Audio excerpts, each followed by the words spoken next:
Fala galera, gravamos hoje mais um VidB falando de uma pauta específica relacionada à eleição do Donald Trump, o bilionário do setor de imobiliárias, de construtoras, de prédios, de tudo, que vai ser o homem mais poderoso do mundo a partir de janeiro, beleza?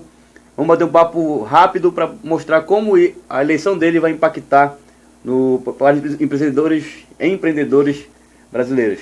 Recebemos hoje a Tassiana, que ela vai falar um pouco da experiência dela lá com os amigos gringos dela. Ela que passou um tempo nos Estados Unidos, morando, trabalhando na Emporio Armani, foi isso? Giorgio Armani. Giorgio Armani.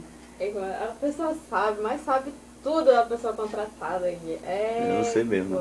Tá, aí ela vai comentar um pouco da experiência dela e da visão do pessoal que tá lá. Tá na mão? Vamos pra vinheta.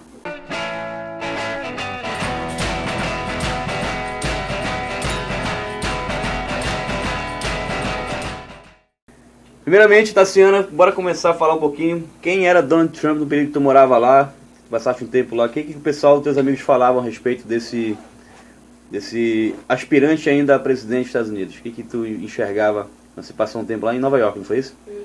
Isso. Tá, na época que eu estava morando lá, o Trump ainda era, tipo, candidato, assim, a ideia de ser candidato, na verdade. Os americanos ainda ficavam fazendo essa piada, porque ele vai entrar pra presidência e tudo mais, só que tipo, era muito nesse cunho de engraçadinho, é legal, de ficar fazendo brincadeira e tudo mais, ninguém levava a sério. Todo mundo ficava falando, não, jamais que os Estados Unidos vai eleger um cara tão ridículo quanto o Trump pra presidente e tudo mais. Só que as coisas mudaram e hoje em dia nós temos ele como, em janeiro na verdade, né, ele vai ser oficialmente presidente dos Estados Unidos. Não, esse é um fato que a gente observou, né? Alguns candidatos, inclusive no Brasil, começaram com uma chacota, alô tiririca da vida, e foi eleito o deputado mais votado da história, eu acho, sei lá. Um dos mais votados nessa eleição, no caso tiririca. Mas como o Trump vai afetar os empreendedores do Brasil? Eu fiz uma leve pesquisa a respeito para identificar qual era o perfil do Trump e como ele poderia afetar o empresariado local, principalmente os exportadores que atuam fornecendo produtos manufaturados para os Estados Unidos.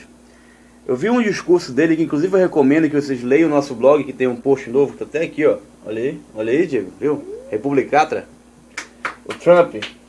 Fica a dica para vocês. Que lá a gente tem uma abordagem falando um pouquinho do que foi comentado em um dos seus discursos que ele fez lá no estado de Michigan, que é um estado que faz parte do cinturão industrial dos Grandes Lagos. Viu? Vamos um pouquinho.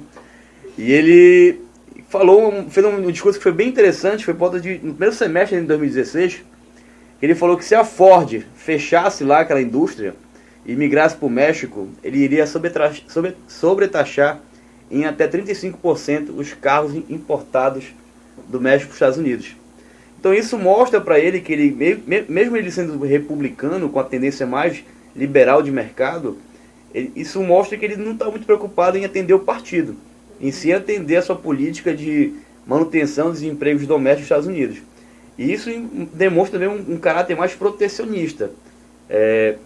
Antes de mais nada, nós não somos especialistas em política externa, a gente não fez um estudo profundo sobre o tema, mas enfim, está lançando apenas uma discussão que a gente quer que vocês contribuam também.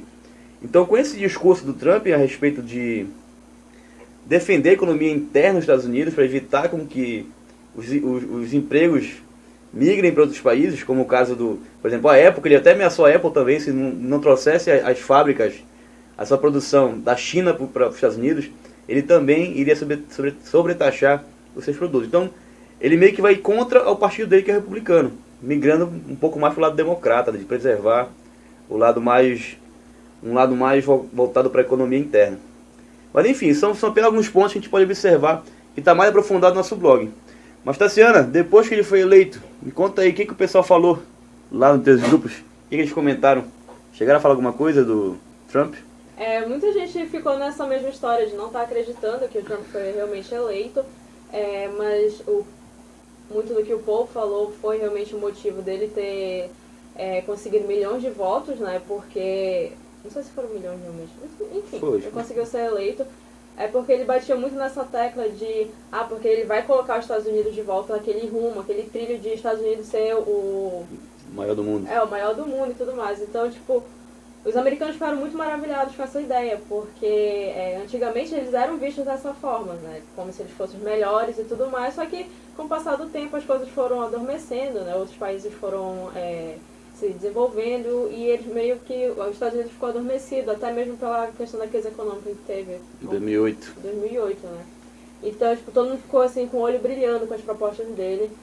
O Trump sempre visando muito a economia americana, fortalecer essa economia, se desenvolver mais e trazer essa hegemonia americana como sendo a melhor de todas e tudo mais. Mas conta pra gente aquele caso que tu falaste dos amigos que do voto de protesto, votar e... não foi? Pois é, porque assim, lá nos Estados Unidos são dois partidos que são os maiores, que são os republicanos e os democratas. Mas com o tempo acabaram surgindo outros partidos que são chamados de partidos independentes. E muitos amigos meus ficaram divididos entre, como essa disputa agora final era só, não era só entre eles, mas era tipo os cabeças, era Hillary e o Trump. Uns amigos meus preferiram votar em partidos independentes e outros preferiram votar nessa rixa entre os dois, entre Hillary e Clinton. Entre Hillary e Trump. Entre Hillary e Trump. E esses amigos que votaram em partidos independentes sofreram muitas críticas, né? Passaram por muitas críticas porque todo mundo ficou falando, mas como é que vocês são capazes de gastar o voto de vocês com partidos independentes enquanto vocês poderiam ter votos decisivos na eleição da Hillary, porque o pessoal ficava muito nessa de entre Hillary e Trump era melhor Hillary. Mas é isso, rolou essa discussão. E é uma discussão que tende a continuar, né? Ninguém sabe ao certo o que vai acontecer, porque muitos estudiosos falam também que o Trump é totalmente imprevisível.